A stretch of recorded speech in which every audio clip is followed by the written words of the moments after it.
Hello, Tamara Green here for A Course in Miracles, lesson number 231. Okay, let's open up the neck. So breathe in. Exhale, lower your chin to chest. And breathe in, slowly making your way to face the ceiling.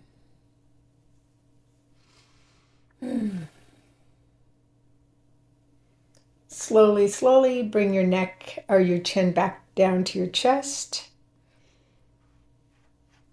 And 3 rotations in each direction, nice and slow. Release the jaw. 1,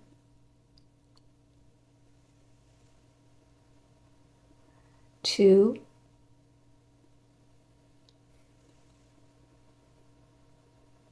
3, and reverse. 1,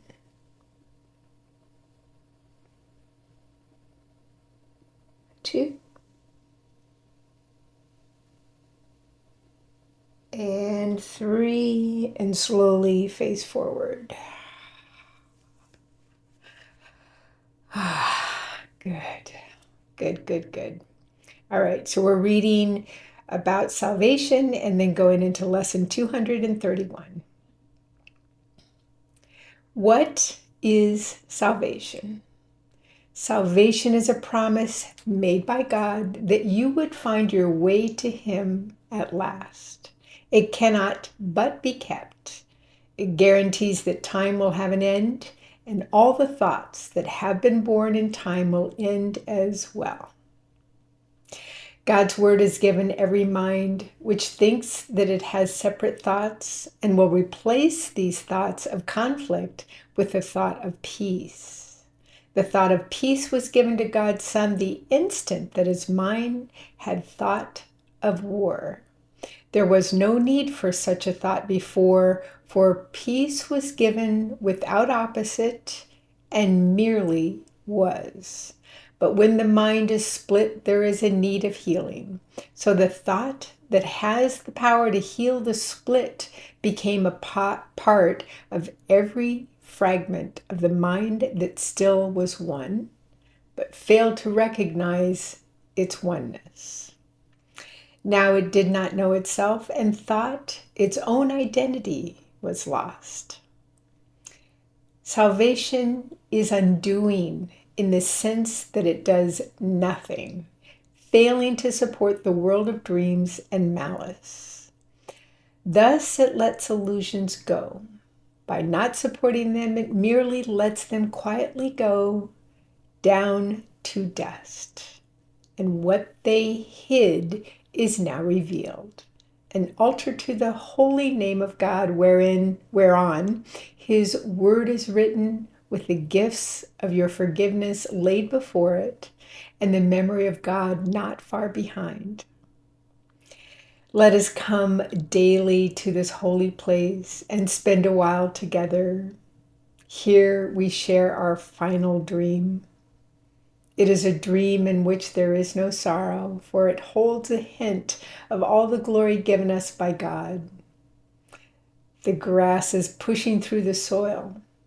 The trees are building now, and birds have come to live within their branches. Earth is being born again in new perspective. Night has gone, and we have come together in the light. From here we give salvation to the world, for it is here salvation was received. The song of our rejoicing is the call to all the world that freedom is returned, that time is almost over, and God's Son has but an instant more to wait until his Father is remembered. Dreams are done. Eternity has shined away the world, and only heaven now exists at all. Okay, now we go into A Course in Miracles, lesson number 231. Father, I will but to remember you. What can I seek for, Father, but your love? Perhaps I think I seek for something else, something I have called by many names. Yet is your love the only thing I seek forever sought? For there is nothing else that I could ever really want to find. Let me remember you. What else could I desire but the truth about myself? This is your will, my brother, and you share this will with me and with the one as well who is our Father. To remember him is heaven. This we seek, and only this is what we will be given us to find. So 231, Father, I will but to remember you. So what is salvation? And what are we being saved from? Well, the interesting thing is we're being saved from ourselves, from our thoughts. Because if you're thinking, you're stinking, right? It's fear-based. It's filled with doubt and worry and guilt and shame and blame, right? And it creates confusion because on one hand, we know deep down in our cellular structure, we know that we are love and there's nothing to fear, that we're already saved, there's nothing to be saved from. And that literally is within our DNA. This knowledge, this knowing, this truth, with a capital T, is literally in our DNA. But then we have an ego that's pretty darn loud, right? And here's the split. We begin to believe, or maybe even more precisely, we doubt. Really? Is that the truth? Really? Am I already saved? Really? Am I really loved? I remember thinking that, or just, you didn't even have to think about it. You just knew. You just knew as a very, very young child. There was so much joy because we are love. We knew it. There's no blaming and there's no judging others. Just these little infants and toddlers.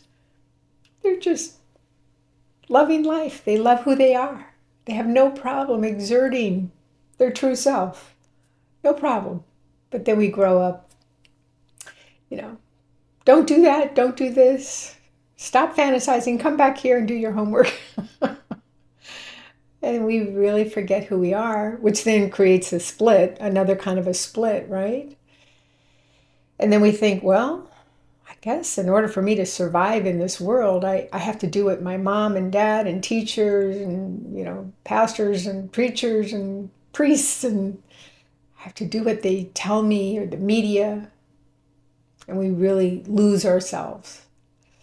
We put focus on all the stuff outside of us and not within us. And now we realize, all I need to do is remember the promise that God has made that we are saved. We are already saved. It's about remembering that, acknowledging that, and then operating from that place, right? Remembering God is peace. Focusing, plugging your attention into God is love. It's peace. It's freedom. It's salvation. Okay. Enjoy your day, and I look forward to seeing you tomorrow. Bye now.